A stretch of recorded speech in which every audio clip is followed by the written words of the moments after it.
Well, obviously, I'm just thrilled to death about that win for our players, and what they accomplished tonight, and what that game means to me, to them, and to our program, and that irrespective of where ULL or us end up in the season, but from what we needed for our program. I told our players last night that some W's are just more important than other W's. And there are several reasons why Lafayette is more important. I mean, obviously, it's a rival where our school, our alumni, our town, our fans, they have a special feeling when we win that game. And our players will learn to understand that. I do. How important a rival is, especially one that our fans are so passionate about, and how they can wear that with pride. But so that's the rival thing that it's special there. But then you look at the fact that, okay, they're in our division. They're the defending champion. You guys are here the year before me. They beat you 70-20 just 2 years ago, and now you just beat them here. You just beat them here. And they're still the 13-1 defending champions until we announce another one. And so for what our guys have accomplished tonight in perception of our football team, and where I think we are other people, the respect they got for our program tonight from our conference that know that Lafayette has been a contender for a few years, and whether they like it or not, we're now in that boat. We got to prove it again. Does nothing if we can't get to next week.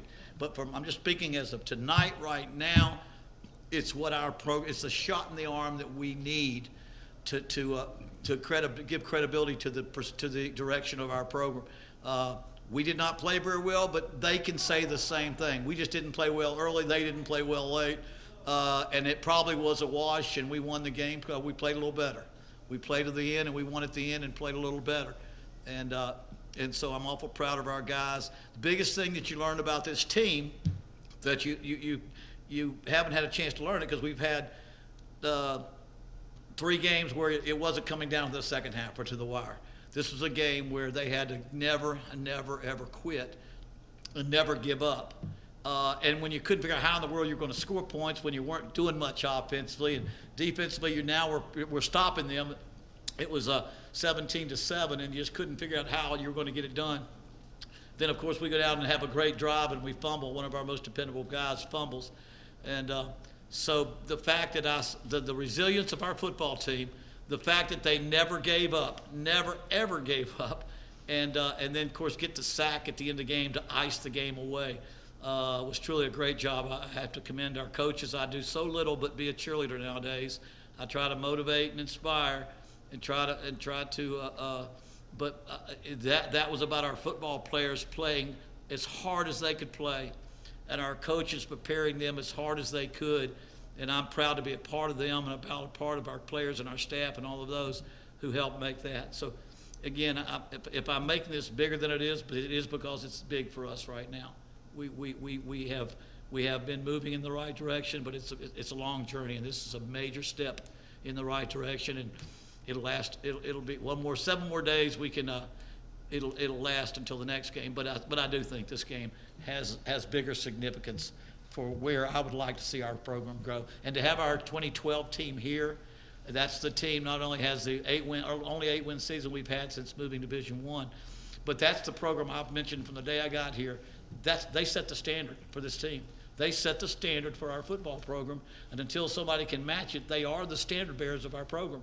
And so for them to come and lead us in a cheer after the game, to lead us in our hawk walk, we saw something that we really are going to work very hard in the future to establish. That's the relationship of our former alumni and lettermen and our current players, and bringing everybody together. That's been very hard to do. And so, again, that was great, too. Any questions? Coach, the defense was on fire tonight throughout all 4 quarters of the game. What can you say about the interceptions and the sacks and the tackles for loss that really helped you guys out? Well, the first drive wasn't real good, I'm gonna tell you, but they kept us in the game. They kept us in the game. Their team had some, they came at us with some things that we weren't ready for, and they drove down the field. But defensively, kept us in the game,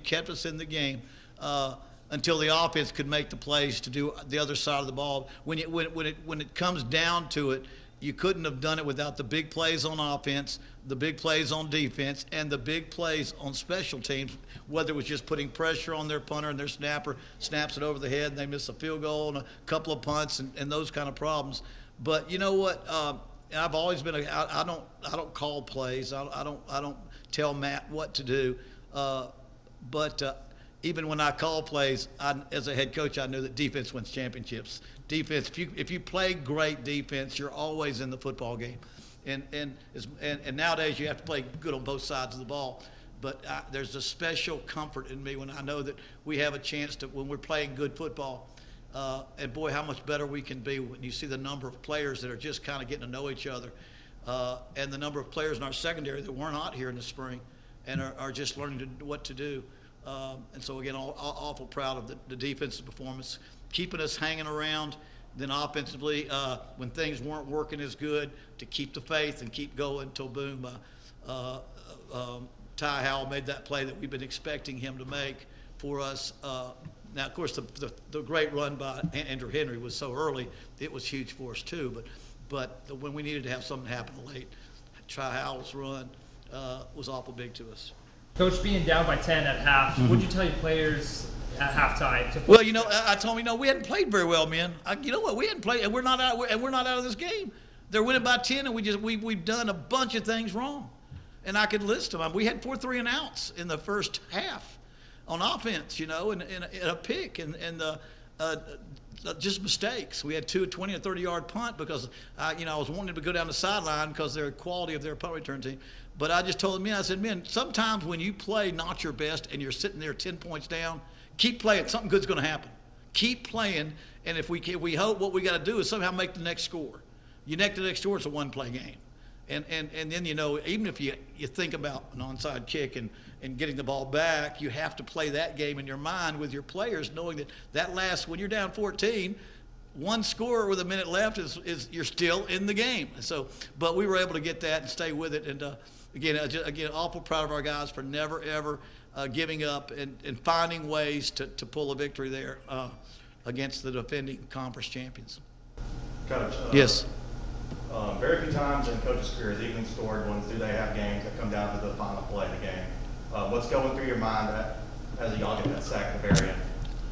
Well, I mean, again, that's my 305th game, I think, that I've coached. But every time it happens like that, I'm praying for a sack. I know what's got to happen. We got to have somebody put him on the ground because they have tall receivers. We saw what Appy State did to Troy, I think, last week. And they had tall receivers, and they're about one play away from that final Hail Mary. And so you tend to just say, please a sack, just one sack, because they have no timeouts left. Excuse me. And so, of course, the sack. So I was elated for our players, and how much you want them to have success, and you can tell them what we're going to be and what we're doing with our program. But winning tells them most of all. You got to win games to convince guys that our plan is good and our direction is good. And so it was a great feeling coming out of that game. So I know how much these guys wanted it to be a significant game and wanted it to be a game that would step us forward, with our season. So we got a lot of big games. I would imagine we're going to be underdog a lot of times, but we were this week, and if it's under 14, I think it's toss up. That's toss up points when I think of our team. So anyway, glad that it ended like that. It's still just as fun as it's always been. It's just more fun for what I feel for the players.